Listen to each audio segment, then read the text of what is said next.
Good afternoon. This is the first day I feel like a civilian again because of working on the cases I had and delving into matters legal but also emotional and policy-wise having to do with what's just and what's not. I remember in my first year of law school there's a course, Legal Method, and the instructor was being provocative, and finally his Socratic method, the back and forth, and he was doing the Socratic method in a good way, not putting people down, which is not a way to educate. You never saw Socrates do that, not in his dialogues, thanks to Plato. But so at one point somebody said, well, that's just not just. And then we went off on a much more interesting question. Okay, so what is justice? And over the years, I've come down with what is fair, and it's more than you know it if you see it. So this general inquiry made, before law school for most of us, but not for everybody, and that's why the method and the instruction was useful, I think. Because a lot of people went to law school having no other idea what to do. I don't know what fraction, but I went there because I wanted to do politics. And I was lucky to find a career that allowed me to have a lot of politics, a lot of government, and I was built for that. Looking back on my life, that's what I was meant to do, those kinds of things. So what are we dealing with now? Well, the airwaves are full of the question whether or not Article 4, Section 3 really means what it says.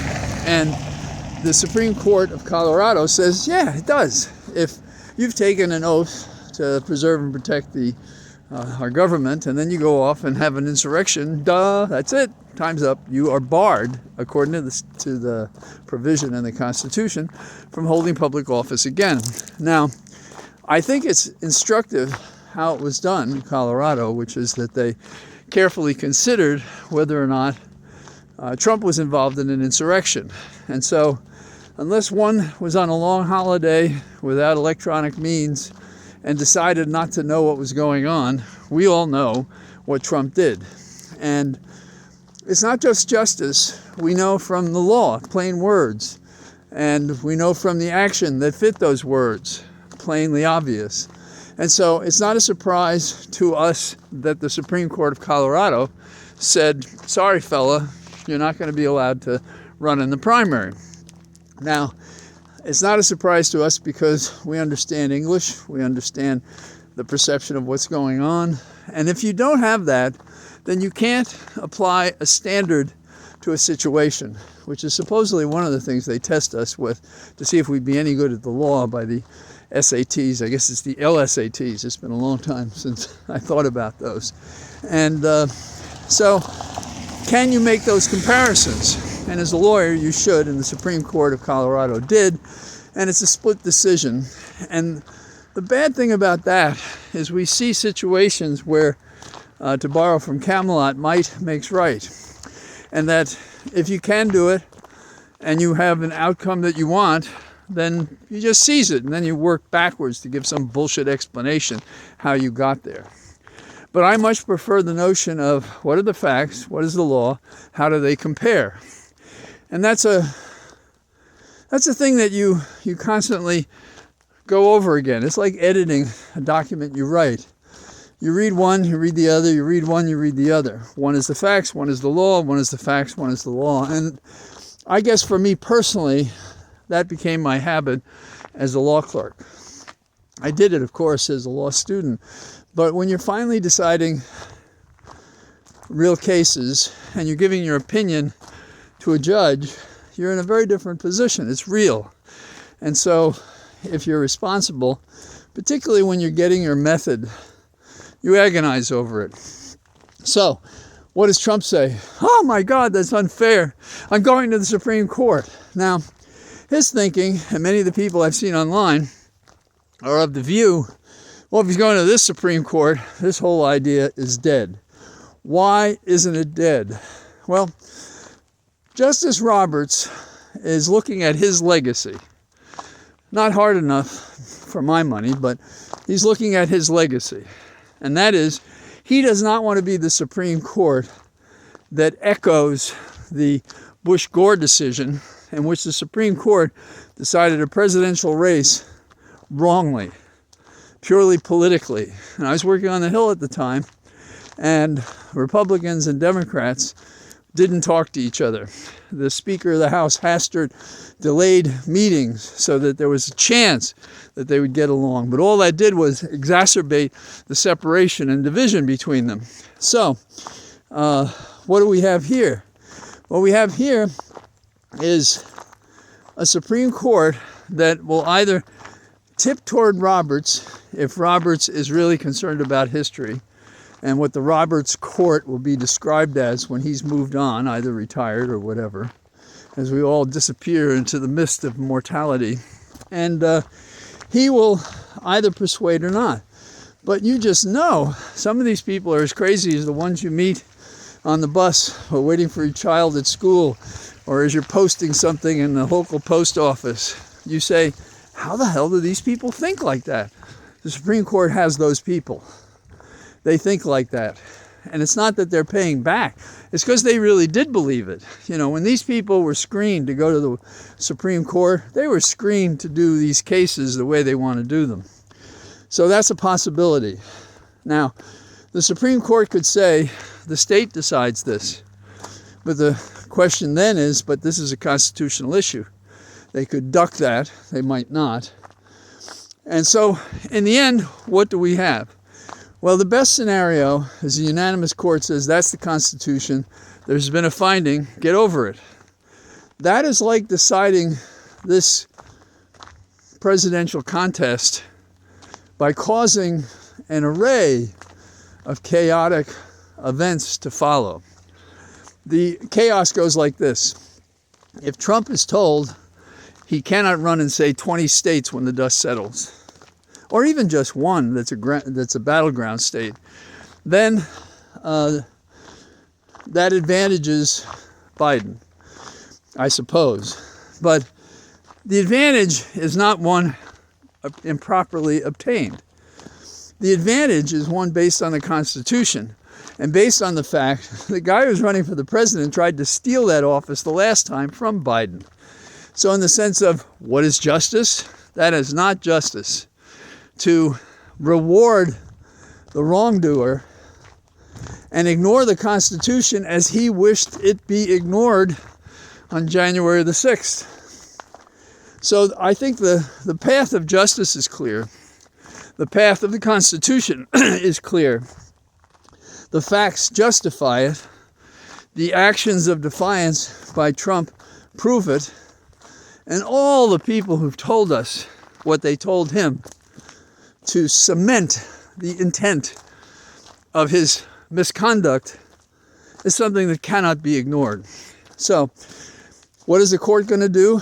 The court is going to render itself meaningless and a place of complete and total distrust if it does what many fear they may do. And I'm not saying they won't do it, but they may do it. The best justices of the court have noticed how the Supreme Court, in terms of the administration of its opinions and them being followed, is based on the trust of the people that what they are doing is justice, conforms with the law, and makes sense with the facts. We have a Supreme Court that's made up facts in a case, so it could decide what we can do with birthday cakes. But this is at the very heart of what a democracy is. Can we have a traitor? Can we have an insurrectionist who was our chief executive officer? Can we have him ignore the Constitution, which he so obviously and by so many jurists and people and facts and investigations been proven to have violated? I don't think so.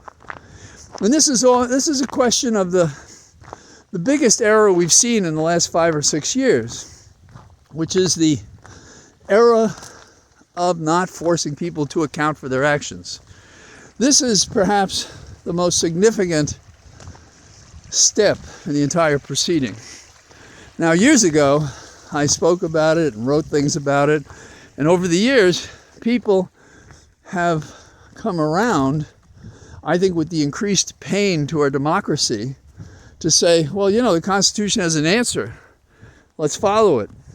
And as I understand it, 20 attorney generals across the United States have felt that this is a path that should be followed.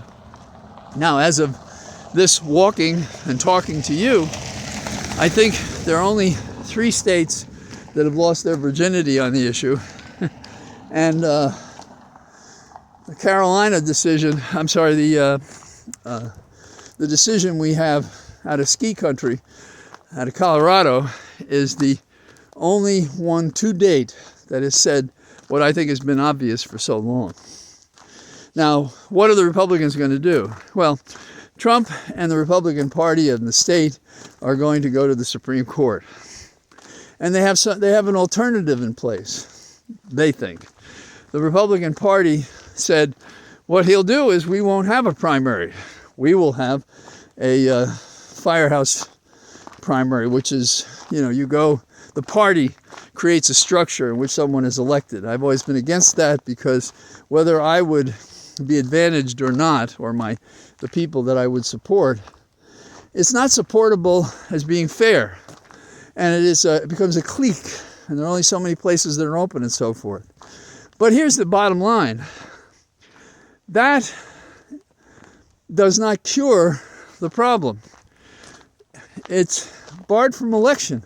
So any path to election, in my opinion, when you have a self-executing provision in the Constitution, stops that alternative. So the question is not the device by which you choose a primary winner in the Republican Party for president. It's not whether it's an election, a direct election. It is any method, path that you choose to take.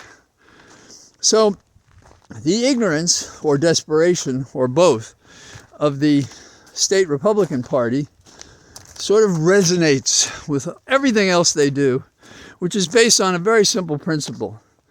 Does it get us what we want? Does the word about a fact or a law get us what we want?